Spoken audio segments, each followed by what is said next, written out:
You touched on it, feminism. You're a feminist, right? You identify yourself as one. Can you just? I want to hear your views about this because I'm very curious to know, like, what your definition of a feminist is, first of all, and what are the things you do. Are you like a activist?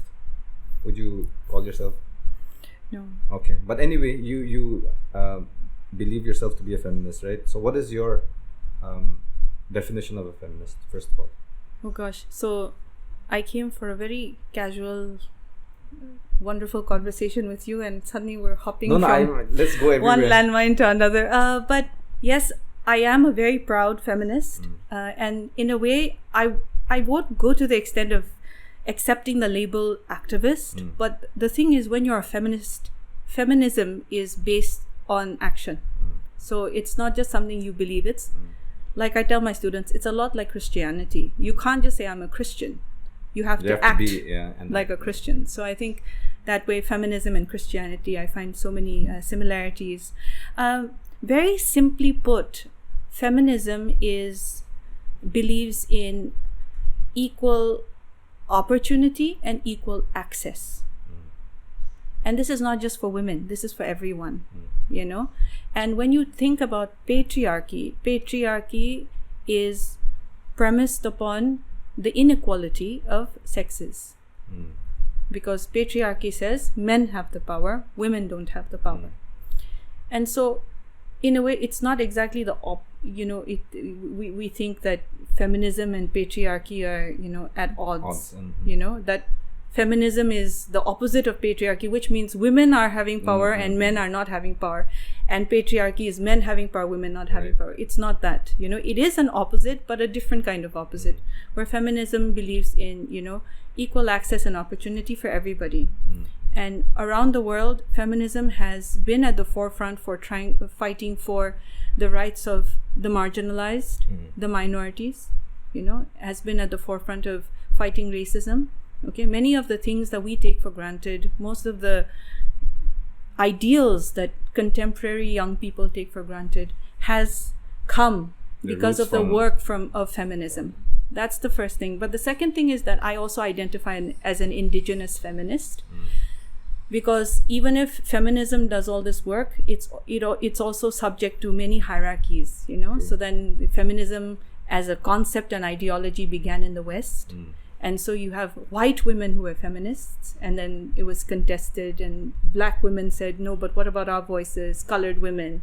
And then, of course, then the Indian feminists came, but then within the context of India and Southeast Asian feminism, what about the indigenous women? And so basically what feminism is trying to do is trying to expand representation and trying to say, okay, fine, if we think about equality of access and opportunity, for whom?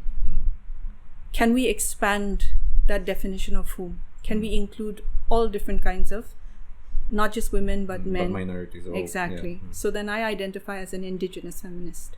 Okay.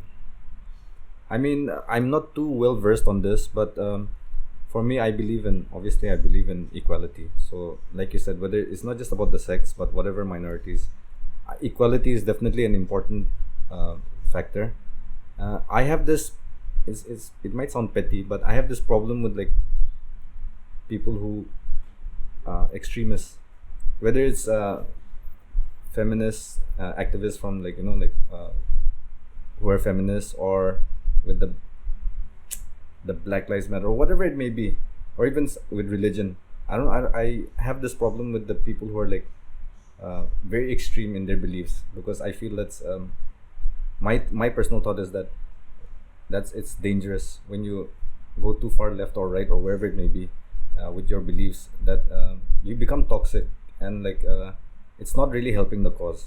Absolutely. I'm sure you must be you get what I'm talking about, right? Absolutely. There are a lot of people who are very I don't know how you call it, just extremists. Extreme. In my You're referring to because that stereotypical image of the bra burning feminist, and I think for many women, especially younger women, they don't want to identify. No, exactly. I believe in all this, but I'm not a feminist. I don't want this label because they have this, and of course once you say you're a feminist, everybody suddenly becomes, you're weaponized. Mm-hmm. The minute you say the word, I'm a feminist, you become this weaponized being and everybody's afraid of you. Right. She's going to explode at any moment, you know?